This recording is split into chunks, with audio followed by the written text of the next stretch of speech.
The biggest fear for anyone over 50 isn't running out of money. It's turning 70 and still being right there working.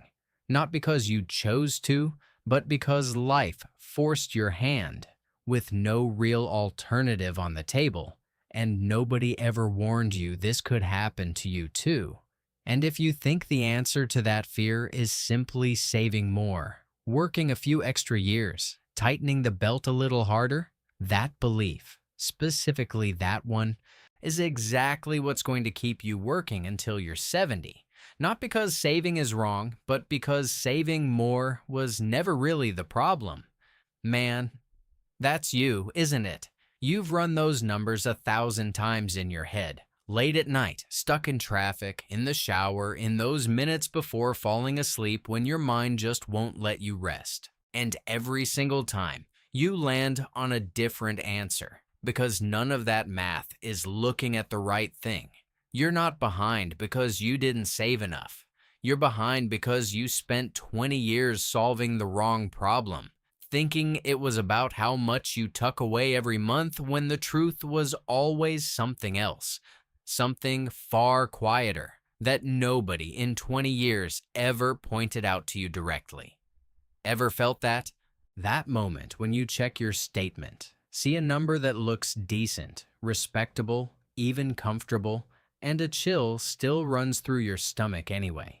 Because deep down, you don't know if that number actually buys you freedom or just the illusion of security.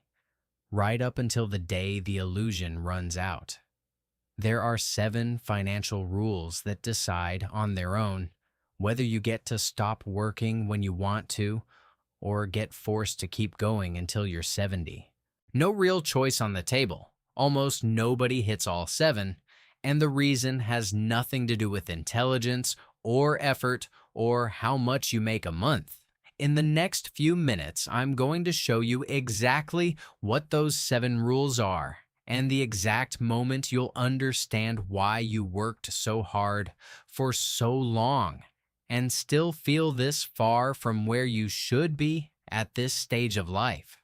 If that fear I just described hit you hard, the way I described it, drop one word below right now. Which one's yours? Running out of money? Or never getting to stop working? And subscribe to this channel right now, because what's coming next completely changes how you're going to look at your own retirement starting today. Here's the brutal diagnosis nobody ever gave you. You didn't fail to build wealth. You just never actually got around to trying. What you built this whole time was a bigger paycheck. And a bigger paycheck and real wealth are 2 completely different things, even though they look identical on your statement. Income is what comes in. Wealth is what's left after everything else has already passed through you. And mixing those 2 up is exactly why you might have felt well off for years now, without ever actually getting any freer. Pay attention to how this actually plays out day to day. You get a promotion. And almost the same month, the car gets a little nicer, the house gets a little bigger, dinner out gets a little more expensive. None of that feels wrong. Every single decision on its own feels like exactly what someone who worked hard deserves. And here's where I need to be straight with you. No sugarcoating. You didn't fall into this trap because you made bad decisions. You fell into it because every single decision felt smart in the exact moment you made it. Nobody finances a car thinking they're sabotaging their own future. Nobody upgrades houses thinking they're delaying their own retirement by years. Each choice, looked at alone, makes complete sense. It's only when you stack 20 years of them, one on top of the other, that the full picture finally shows up. Ever felt that? Looked at someone who makes the same as you, or even less, and genuinely wondered how they seem so much more relaxed about money? The difference is almost never income. It's how many of those automatic upgrade decisions each person made without noticing year after year. It's not about willpower, and it never was. It's the system you're living in. The marketing convincing you, month after month, that leveling up your lifestyle is the natural reward for working harder. The credit market, carefully designed to make every payment look small enough to fit. The people around you, doing the exact same thing, making it feel normal, until skipping it starts to feel like the strange choice. So let's stop looking for someone to blame in you. Once and for all, let's look at the 7 exact places where this actually happens in your financial life, the 7 quiet rules almost nobody really follows, and the hidden reason behind each one of them. Rule 1. The raise trap. The common belief is this: once I make more, I'll save more. Sounds obvious. Except that's not what actually happens. Every raise you've ever gotten in your life got absorbed within weeks by a matching lifestyle upgrade without you ever consciously deciding that. The car got better. The house got better. Your standard of living just quietly climbed on autopilot right alongside your paycheck. Ever notice this in your own life? Look back at your last 3 raises. How much of that extra money can you actually point to today, sitting invested somewhere? Here's the blind spot. Your lifestyle rises on its own, but your wealth doesn't rise on its own. It demands an active decision almost nobody actually makes. The silent cost is 20 years of rising income and net worth that stayed flat the entire time, as if you'd never earned an extra dollar at all. Rule 2. The wealth illusion. The common belief: my statement shows $400,000. I'm doing fine. Here's what nobody ever told you. A big chunk of that number is home equity and retirement balance. Money you can't just spend tomorrow without selling, without an early withdrawal penalty, or without going into debt to access it. Ever felt that? Feeling rich on paper and still being scared of a real emergency? The blind spot is confusing. A number that exists with money that actually gives you freedom today. The silent cost is that sense of security collapsing the moment a real emergency hits, because the money exists, but it isn't actually there available when you need it most. Rule 3. Debt disguised as normal. The common belief: it's just a small payment. It fits fine in the budget. But add up every small payment you've normalized: car, credit card, financing, subscriptions, and you'll find a second invisible rent leaving your account every single month. Man, have you ever actually done that math for real? Most people never do, because each payment alone feels too small to worry about. The blind spot is that this debt stopped feeling like debt because it became part of your everyday vocabulary, something everyone has, so it feels normal. The silent cost is decades of investing capacity held hostage by payments that never really end. One disappears. Another one already takes its place, and the cycle never actually closes, no matter how many raises come in.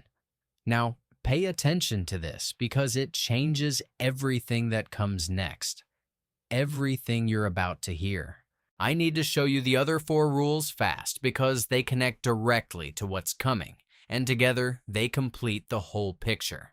Rule 4. The 1% leak. Advisor and fund fees quietly eating your wealth over decades without ever showing up as a real expense in your budget. Rule 5. The missing number. Nobody ever actually calculated the real amount you need to stop working, so the anxiety never ends. And it never gets confirmed either, because there's no target to compare it to. Rule 6. The permission that never came. Decades of being told, save, save, save, and nobody ever, at any point, telling you it's now okay to switch modes. Rule 7. The 65 default. You never actually chose that age to stop working. It just came factory installed because nobody at any point ever designed an intentional exit for you. 7 rules. 20 years of adult life, of hard work, of decisions that felt right at the time, all condensed into them. And now I need to ask you the question that actually matters, the question that changes everything. What do these 7 things so different from each other actually have in common? It's not low income. You already saw that in Rule 1. People who earn plenty fall into the exact same trap every single day, regardless of the paycheck. It's not lack of intelligence, because these are people who solve complex problems at work every single day. It's not laziness. Nobody here was careless on purpose. Nobody chose this. Here's the answer, and I want you to really hear this, not just listen. It was never just one mistake.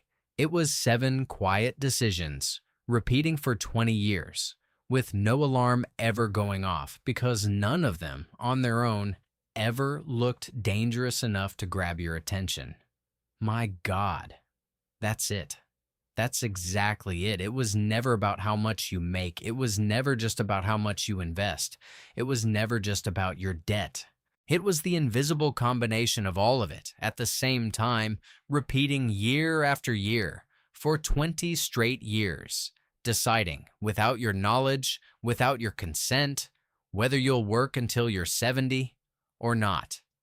And if that just hit you hard, breathe, because the next part is about what that actually costs you. Now, I need to show you the price of this. And no, it's not just money. Money is actually the easiest part to measure. The first cost is time. Every year, these 7 rules keep running on autopilot as one more year added to the end. One more year you'll have to work that you wouldn't have had to if you'd closed this gap 10 years earlier. Time doesn't come back. You can recover lost money. You never get back the years you already spent finding this out. The second cost is freedom. Think about how many life decisions ended up out of reach because of this. Switching careers into something that actually matters to you. Taking care of an aging parent without financial guilt weighing on every single decision. Taking a year, just 1 year, to breathe, to rebuild your health, to actually be present for the people who need you. All those doors kept quietly closing, one by one. While you followed the script nobody ever made you question, thinking you were doing the right thing the entire time. The third cost is the stress you carry without even realizing it's still there anymore, because it became the normal background noise of your life. That weight of never knowing if you're okay because there was never a real number to compare against. Ever felt that? That low background anxiety that never fully shuts off, even on the good days, even when, on the surface, everything looks fine? Now, I want you to do an exercise with me, quick. Close your eyes for a second, for real, and picture yourself at 70, still working. Not because you want to, because you have to. No real choice on the table. Ask that future version of you, looking back. Was it worth it? Not stopping to look at this 10, 20 years earlier, back when it still would have taken so much less effort to change everything? The real cost was never just money. It was every possible version of your life at 65 that quietly became impossible while you weren't looking. Too busy just surviving the month. If that really hit you hard, drop a comment below right now. Which of these 7 rules hits closest to home for you, honestly? Which one did you recognize in your own life looking back at it? And hit that like button on this video because it helps this reach more people turning 45 who also need to hear this today while there's still time to act on it. Take a deep breath right now. Because now comes the good part. You don't need to fix all 7 today. You just need to stop letting all 7 run on autopilot. And that starts with small, concrete actions you can begin today. Against the raise trap. Next time a raise or a bonus comes in, automate a fixed percentage going straight into investments. before it even touches your checking account. If the money never actually passes through your hands, it never turns into an automatic lifestyle upgrade. It's that simple, and it works precisely because it removes the decision from you at the exact moment you're weakest. Against the wealth illusion, separate today two different numbers, written down somewhere you'll actually see again. Total net worth and liquid cash available within 30 days. Never confuse the two again. Knowing that difference by itself already changes how you sleep at night. Against debt disguised as normal. Add up right now every single recurring payment into one list. Car, credit card, financing, subscriptions, all of it. Look at that number for the first time, for real, without hiding from it. It's going to sting, but that sting is exactly what pulls you off autopilot. Against the 1% leak, review your advisors or your fund's fees this week and calculate the real cost of that projected over 20 years. That number on its own, without me needing to say another word, is going to be enough to make you act. Against the missing number, calculate, today, even roughly, the real amount you need saved up to actually stop working. Trading vague anxiety for a concrete, measurable target changes the entire game even before you actually hit that number. Against the permission that never came, consciously give yourself right now permission to switch from accumulate mode into build freedom mode. Nobody else is going to hand you that permission out there. It has to come from you, and it can come today. Against the 65 default, deliberately choose today your own target age and work backward from it instead of just accepting the number that came factory installed that was never actually chosen by you. You don't need to nail all 7 perfectly, let alone all in one day, let alone today. You just need to pick one right now and stop letting it run by itself on your life's autopilot. So let me tell you what actually matters here before we wrap up, because this isn't a summary, it's something else entirely. Wealth was never your income. You can earn well your entire life and still show up at 70 empty-handed if you never convert it into anything beyond a lifestyle you show off. Freedom was never your paycheck. A paycheck is what keeps you running every month. Freedom is what lets you stop running the moment you choose to, not the moment your body forces you to. Net worth was never what your house looks like from the street, what your car looks like in the driveway, what your vacation photos look like to everyone else. Appearance doesn't pay a single bill the day the paycheck stops coming in. Working harder was never the plan. It was just the default nobody ever made you question, the path everyone follows because everyone follows it, without anyone at any point in life stopping to ask out loud if there's another path possible, different from the one you inherited. Turning 45 doesn't mean it's over, and it definitely doesn't mean it's too late to change course. It doesn't mean the doors are closed for good. It actually means the next 20 years can be completely different from the last 20 if you decide, starting today, to write that story on purpose, with intention, instead of letting it keep happening by default the way it has until now.